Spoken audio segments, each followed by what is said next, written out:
खुलुमबाय स्टुडियोआव आं किरिकां ब्रह्म पदबाजारानि समनि गेजेरावनो दालां आरो लामानि खामानिफोरखौ फारि फारि मिरु सरकारनिफ्राय लाबोना खामानि मावनायखौ नुनो मोननाय जायो। बेनि अनगायैबो मंगलाजरा हालामनि माखासे लामानि गोनांथिनि थाखाय मंगलाजरा मख'नो गोनांनि गोबां बोसोरनिफ्रायनो मंगलाजरा फरायसालियाव फरायनाय फरायसाफोरनि अनगायैबो हाथाय बाजार खालामनायाव गंथाम दालां आरो लामानि गाज्रि थासारिनि थाखाय ओनसोलनि सुबुंफ्रा जोबोद खस्थ'यै सोलिनो गोनां जायो।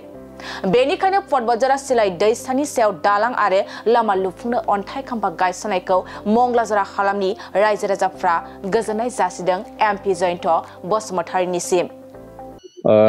गिबियावनो जोंनि पदबाजारा ओनसोलनि साफ्रोमबो नोगोरारिफोरनिसिम आंनि गोसो गोरबोनि खुलुमनाय सिबिनाय आरो अननायखौ हरग्रोदों।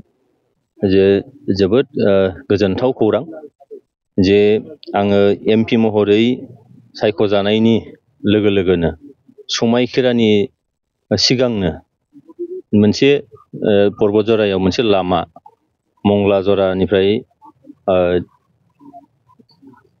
बंसिजराथ' मंगलाजरा बे लामा PMGSY आव लिरनानै हरनो मोनदोंमोन आरो बेबायदिनो बियो लोगो लोगोनो दानसे बा दाननैनि उनावनो सेंसन जाबोदों आरो दिनैहाय बेखौ अन्थाइ खाम्फा गायसनदों जे गासै 4.5 किल'मिटार गोलाव लामा जागोन बियो। बेयाव गंथाम दालां दङ। बिनि एमाउन्टआ 7.44 crore थारमाने 7,44 लाख जागोन बियो। दा बे लामाया जोबोद गोनांथार। दा आं मिथिनो मोनदों जे बे दालाङा मोनसे नैबे सिलाइ दैयाव दङ गोलाव मोनसे दंफां दालां।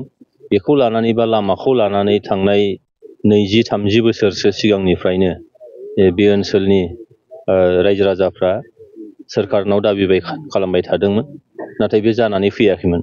आरो गुबुन मोनसे उसुबिदाया जाहैबाय जे नैबे ओनसोला नोङो धुब्रि समस्तियाव गोग्लैयो लकसभायाव आरो MLA हिसाबैबो बियो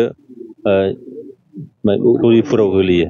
दा MLA आ काउन्सिलनि सिंनि ओनसोलखाय बिथांमोनाबो नायसनाखै बा गोसो हयथ' जायाखैमोन आरो MP आबो बे ओनसोलखौ हयथ' नाहराखैमोन। दा बेबायदियाव जोंनि नैबे ओनसोलनि रायजो राजाफ्रा जोबोद दुखु खस्थ' जारलायाव गोग्लैनानै दंमोन। नाथाय आं MP महरै सायख'जानाय लोगो लोगोनो समायखिरा लानायनि सिगाङावनो बे लामाखौ भारत सोरखारनिसिम लिरनानै हरनो मोनदोंमोन आरो बिदिनो सेंसन जानानै फैबाय 7,44 लाख आरो बेजों जोबोद थाबैनो बे लामाखौ मावनाय जागोन। आङो मावनानै होनो मोननानै जोबोद गोजोननाय मोनदों। बेजों लोगोसेयैनो बिसमुरिनिफ्राय सरलपारा थांनाय लामा बेखौबो लिरनानै हरनो मोनदों, बेबो जानानै फैबाय। दिनै भारत सोरखाराव जोङो बिनांगौल', भारत सोरखाराव रांनि आंखाल गैया, जों जास्ट बिनोल' रोंनांगौ। खिन्थु जा क'क्राझार हिसाबै थांनाय 10 बोसोरा जोंनि आखायाव गैयामोन। MP आ गुबुन हिसाबै बिथाङा हयथ' बे ओनसोलनि जौगानायनि फारसे जेबो हयथ' सिन्था खालामाखैमोन। दा मिजिं खालामदों जे पदबाजारा ओनसोला, मानोना लामाया जुदि कानेक्टिभिटिया जुदि मोजां नङाबा, कमिउनिकेसना जुदि मोजां नङा, मोनसे ओनसोला जेब्लाबो माने गोग्लैसोनाय हिसाबै माने रायजो राजाफ्रा फिल खालामा आरो बे बास्तब सैथोबो। दा जोंहा बे पदबाजाराया जाहैबाय जोंनि बर'फोरनि थाखाय जारिमिनारि मोनसे जायगा बियो। बे ओनसोला निस्सय वेल कानेक्टिभिटि जानांगोन आरो जौगानाया फैथारनांगोन।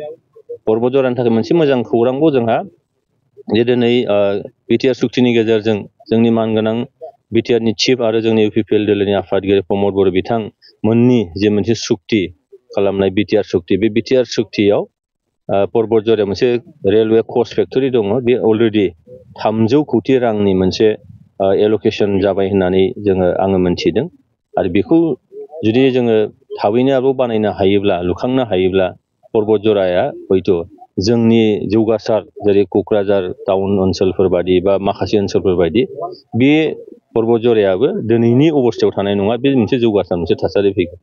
जोंहा दंबावो आरोबाव रुपसि एयारपर्ट। बे रुपसि एयारपर्टआ दा थांनाय 17 अक्ट'बरनिफ्राय बेयाव माने फ्लाइट बिरदोंमोन, नाथाय कम्पानिया फिसा जानायखाय बिसोर फ्लाइटखौ कन्टिनिउ खालामनो हायाखै, गोबां जेंना जादों। दा बेयाव गिदिर फ्लाइट बिरहोनोबो जोंहा रानवेया थोजासे नङा।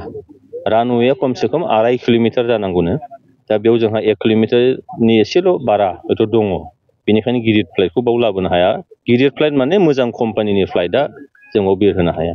दा अलरेडि हाया लानाय जाबाय बेखौ निस्सय उरान आसनिनि गेजेरजों बेखौ मावफुंनाय जासिगोन आरो बेजोंनो नैबे एयारपर्टआबो निस्सय मोजाङैनो सोलिफिनगोन बेजों लोगोसेयैनो आङो नायदों माखासे बे ओनसोलनि लामाफोर जों गुबुन माखासे फान्डफ्राव लाबोबावनो हायो नामा बेखौ निस्सय नाजानाय जादों आंहा फोथायनाय दङ भारत सरकाराव जिखिनि रांनि आंखाल गैया जोङो जास्ट हरनोल' हानांगौ बिख'नोल' हानांगौ आरो बेबायदि फैबाय थानाय समाव पर्बतझराया मोनसे जौगासार ओनसोल जागोन बेखौ आङो बुंनो हायो फैबाय थानाय समाव सरकारा रायजोनि जौगानायनि थाखाय मा खामानि लादों जौगानायनि होनोबा बेनोसै मानोना जोंनि रायजो राजाफ्रा बा जोंनि लाइमोनफ्रा खामानि मोननांगौबा जोंहा मोनसेया जाहैबाय एयारपर्टआ मोजां जुदि जायो बेयाव इनडाइरेक्टलि माखासे खामानिफोर निस्सय जों मोनगोन बेयाव जोङो दखान फाहार होनायजोंनो जा बा दिनै गारि घरा सालायनायजोंनो जा बेजों मोनसे